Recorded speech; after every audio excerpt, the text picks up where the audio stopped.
Hi, my name is Mimi. I'm a coral propagation trainer here in the Gillies.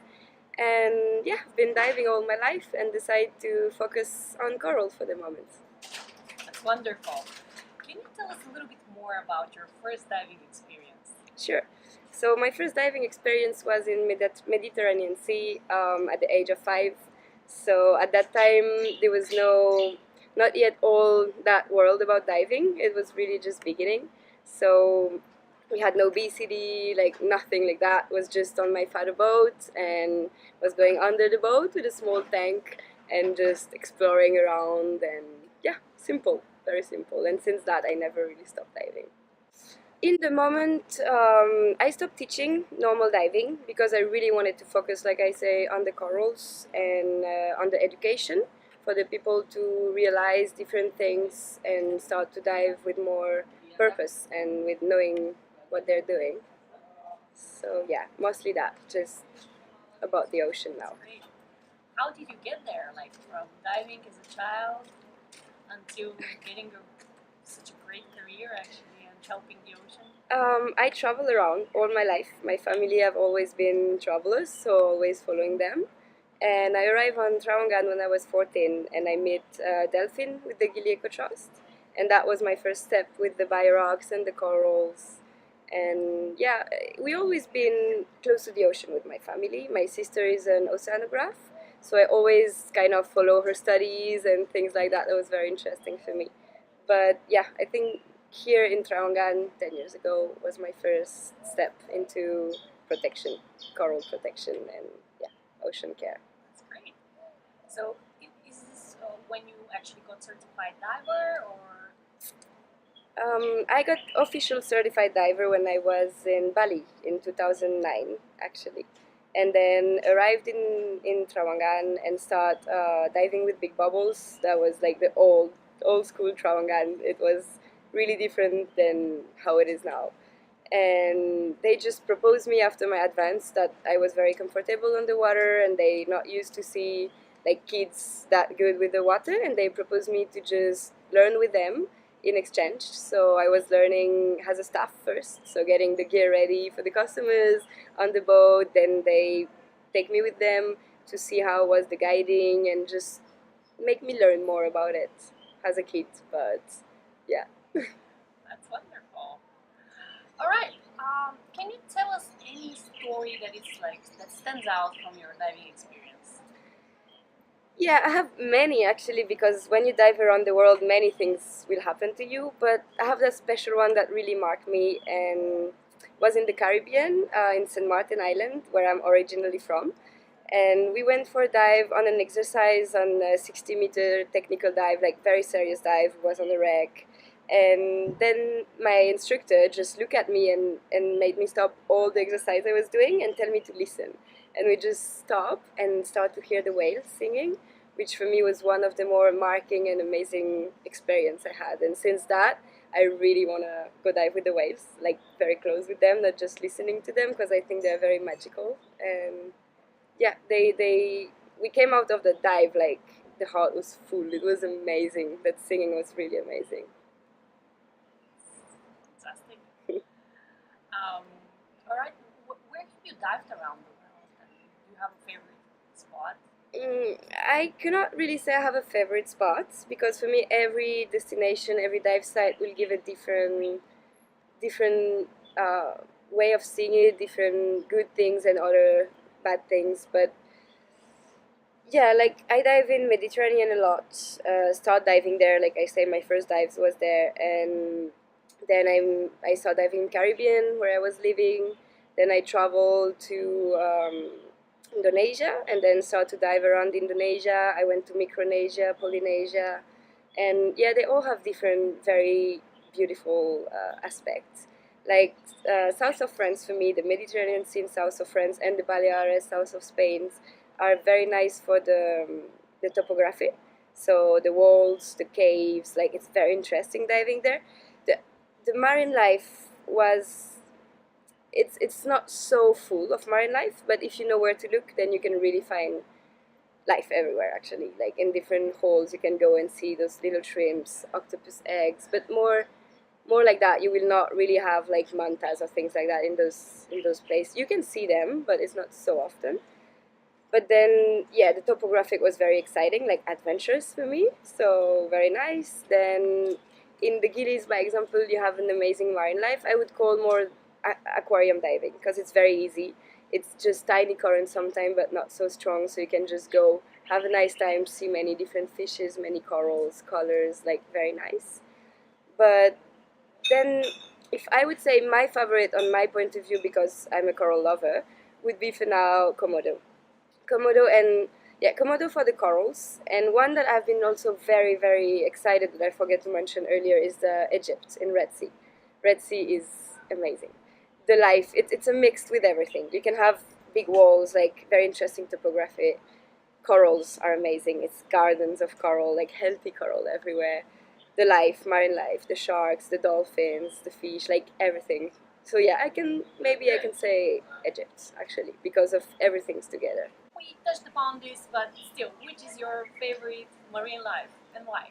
Corals. Because I think we know really little about corals colonies, and it's very important for us in many different points. So it's houses for the fish, the beauty of the dives, the filtration of the sea. Like I think they're very important and interesting animals. How would you imagine the perfect week for you of diving? Exploration, adventure. Just go on a boat and go explore. Last week we went in Sumba, which is a very very nice island, but it's not there is not tourism there yet. And we asked a bit about diving, and most of the people just say that there is not so much dive, and they could not even like point a place for us to get tanks or go dives. So by example, this yeah, take a boat, go there with a few tanks, and just go explore the area and new dive sites. That would be the best for me. Tell us a little bit more actually. Like you started telling us about you being a child and trying out for the first time here diving. What happened after that? Yeah, when I started diving at that time, we literally had no problem at all with plastic. Like you can see already a few pollution, but all those dives I was doing, we was not meeting any plastics, any pollution on the sea. Everything was nice. You could see octopus just literally coming at you, carriers, like many things. Even just under my boat, 5 meter deep, I could see many fishes and many life around. And I went back to to those dive sites because I never stopped diving, and then I started realizing that there was no more Posidonia, no more octopus, no more life around, and I could spend hours at the same spot and see nothing. And so it touched me a lot. At that time, I didn't know exactly what I could do or how I could keep like helping or even not polluting anymore or things like that. I was a kid just realizing that something was going on. And also with Delphin, like I say here in the Gilieco Trust, and they helped me to realize and know how I could act. So that's how I end up with the coral the first time. Yeah, trying to show and give the education to the kid so they can have the same chance that I had to see it now and avoid more problems and more destruction, but opposite maybe try to go in the other way so that now the dive site are some of the dive sites are very in bad shapes. But if we can do what like anything that we can do but about it, then maybe in 20 years it will be the opposite. Those kids can come back and say like, oh, 20 years ago I was there and there was nothing, and now we can start to see fish again and life again. Yeah, I think it's very important. Fantastic. You're super active actually on this kind of projects. Can you tell us, like, describe maybe one of your days? Yeah, sure. Yeah. Yeah, every day will be different actually. But like by example, tomorrow I will go back to Vilimeno, and we found a very good spot for a nursery. So go check it, keep maintaining, keep propagating more and more. But this is like a simple day for me just to create a nursery. But then we have some projects also. We have one big project in Meno now, which is the local people want to create an arbor because they want more people to come in the island because Meno is still very quiet. So for those kind of projects, I have a team, let's say, like volunteers that have trained in Gilimeno, that mostly are local people or people that live on the island. So they want to improve the corals and the life on the island. So our goal at the moment will be to remove that by propagate them all the healthy colonies, like that will be at the area of the construction, and put them on nurseries the time that they will finish the building, so they don't break them, and then put them back in, so replant them at the same spot when they are finished. So the construction will not destroy everything, but just remove them and put them back, so we don't lose the colonies, the life, and everything around. It will surely have an impact with the fish or the life around because it's a big project. But if we can put back the coral, then the life will surely come back with it.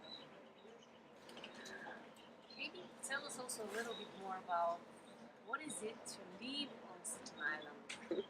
It's a very special life.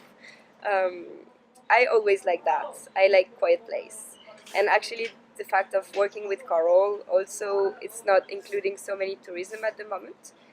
So it's good for me, so I can have the time with the corals and with the team and for the island, because we are still small communities, small villages, so we all know each other, and we give education. If you I teach one of the local guy there that is teaching the kid, and like not teaching because he's not an instructor, he's not a trainer, but he's talked about it and start to make more people interesting. So I really like on those islands the fact of small villages that everyone know each other and work together. So even if they don't know, by example, what I'm doing, they will come and ask. So the kid will sit next to you and ask you, so what are you doing? What is coral like? One of the kid one day arrived and asked me, why am I playing with colorful rocks? And then I started explaining them. And the day after, we had like 10 kids that was coming and say exactly what I explained to that kid the day before. Like, oh, so their life, it's animal and like things that some adults would maybe forget. But because it's a small community on a small island, that kid that have been interested and share the world, and then in a few weeks, all the kids and all the people around was kind of interested and asking things and proposing, by example, also, as I'm alone, I think it would be maybe more difficult if I would be in a big area to make my work have an impact on the people around, because I would just be one more girl diving, doing my thing, and that's it. But in Meno, I have the chance that the people are interested about it. And even alone in such small island, what you're doing can make a fast impact that people can see. So you don't need to wait on years, but just in a few months, if you do a lot of nurseries and a lot of jobs on the corals, then you can see a difference with the fishes, with the people will see also and will ask you. And yeah, I think that's a good point of small islands. Can you give a piece of advice to each one of us on how we can actually help with the fight of preserving the ocean? Depending of anyone, but I think any small action would be great. So first, what I advise to tourists when they come in those places, it would be about sunscreen. When I see them putting so many sunscreen, I understand that they don't want to get burned, and but there is now some sunscreen that can be used and don't hurt the corals, because this is a very big impact that anyone can change. Like it's not like you need to be a diver. You don't need so. Yeah, maybe start with that. So do the things that are easy for you, but that can make a change. So like sunscreen, don't let any garbage around, like cigarette butts. Don't throw your cigarette butts on the ground. Don't leave any plastic, and even more than that, I would say if you see any plastic where you are, just don't walk over it. Just pick it up. If any of us pick up even one, two, or three little piece, it will change compared to when people just come, eat, and let the garbage on the floor. Maybe just do the opposite. Even if it's not your plastic, it's your planet, so pick it up. I love teaching kids. I love education with kids about anything, but even more in diving because they're super interested, and for me they're sponges. So anything you will teach them, they will remember it. So that day I had that experience. I loved it. I had those 4 kids diving. It was very good, very comfortable, like very nice on the water. And one day they asked me that question: why do we have pockets on the BCD? So yeah, I explained them a few reasons, but I also put the point that if they see, by example, plastic, they can just collect them and put them in the pocket, so they don't leave it in the sea. And since that day, every time I saw them dive, they were so happy and just coming to me, open the pocket, and like, look, I collect so much plastic. And yeah, like those kids would not do that by themselves because they don't even know the impact of the plastic at their age. Because they love diving, they love to see the life there, the animal life and everything, but they really don't realize how the plastic can have an impact about it. And yeah, just give them that little advice. It will change that those 4 kids every time they will cross a plastic, then they will pick it up. So That's yeah. awesome. Fantastic. All of us should do that. I think so. I think if like diving is becoming more and more popular. Many more people start diving that like 20 years ago it was not at all a touristic or holiday plan for diving. It really become more and more like that. So I think if every instructor just can had a few minutes and explain them a bit about respecting more and protecting a bit. So we are into a world that is not ours. We get into the ocean, we are invited for me, and we have to respect it, protect it. So if every instructor just can teach a bit by example more about the importance of the buoyancy for not breaking the floor, like explain them, maybe just make them sensibilize them a bit by those fishes, by example, who can spend years just to plant algae around them house, or like make them all little garden. And if with just one kick you can destroy all the lifetime work for them, that we don't realize we're having fun, we come for holidays, just jump in the water, that's cool. But you can do that and at the same time respect and try to protect them. So yeah. Any message you want to send? um yeah, my message will be again to be responsible and try to inform yourself so then you can act in the good way, because then if you know, then you will know how to act and how to react. So first step would be to inform yourself about what's around you and how you can help, like you said earlier. Just ask a simple thing. So if you don't know, like I say, when I start I had no idea what I could do, or as a little girl I didn't even know what my impact would be if I do anything. So just there is always now more and more people, so that's very good, that's involved with the environment. So just ask a question and see how you can help, and any little action will help. There is no small action. Every small action, if everyone do a small action, it can bring to big results.